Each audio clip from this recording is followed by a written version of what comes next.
In this week's video blog, I want to talk about Europe because I refuse to let David Cameron hijack the message of Europe with the upcoming referendum. This isn't about talking about a Europe for business. We need to be talking about a Europe that works for people and a Europe that works for the environment, because the EU has done so many good things in this area. Whether it's working together to have solutions to tackle dangerous climate change, whether it's having policy in place to have clean beaches and clean rivers, even having things like a banker's bonus cap that means that bankers can't earn more in bonuses than their current salaries.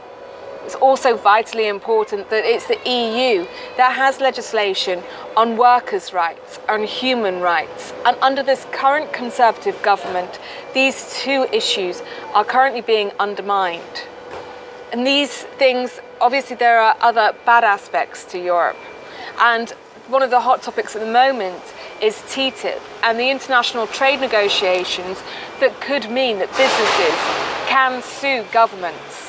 Or even the austerity crisis in Greece that has been in our newspapers on a daily basis at the moment.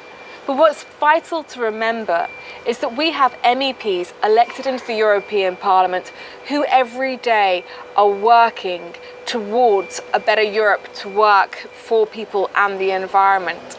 And Molly, Keith and Jean don't just work in isolation.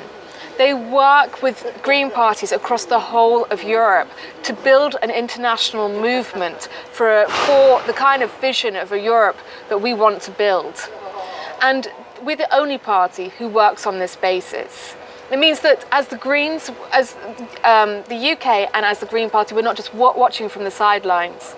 The EU is one of the biggest players in the world in terms of global markets, and with our opportunity of actually being in the EU, we have influence over the kind of Europe that will be engaging in those markets. And reflecting on what's happening in Greece, I always find it really surprising that people are surprised that Europe has been neoliberal in its approach when there are things like the Troika that are a neoliberal institution. But as Greens, we've been campaigning against the Troika and raising awareness of these aspects of the European Union that don't match the kind of vision that we're building.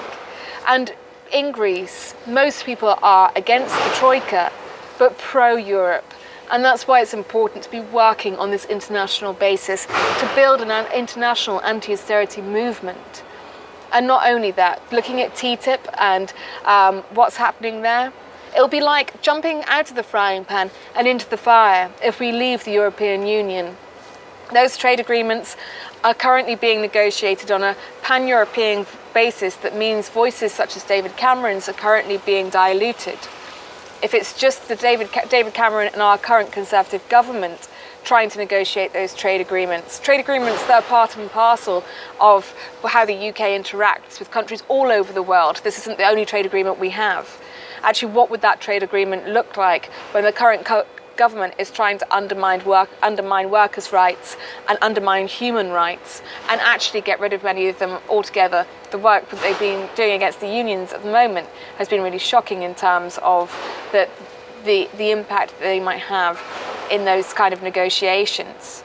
And as the Green Party, as a result of all of this, the Green Party says yes to staying in Europe in this EU referendum, that we need to work on an international, in a pan-European basis to build a movement towards a more social and environmental Europe. And it's only by being in Europe that we can actually change the view of the European Union and change the kind of Europe that we are a part of.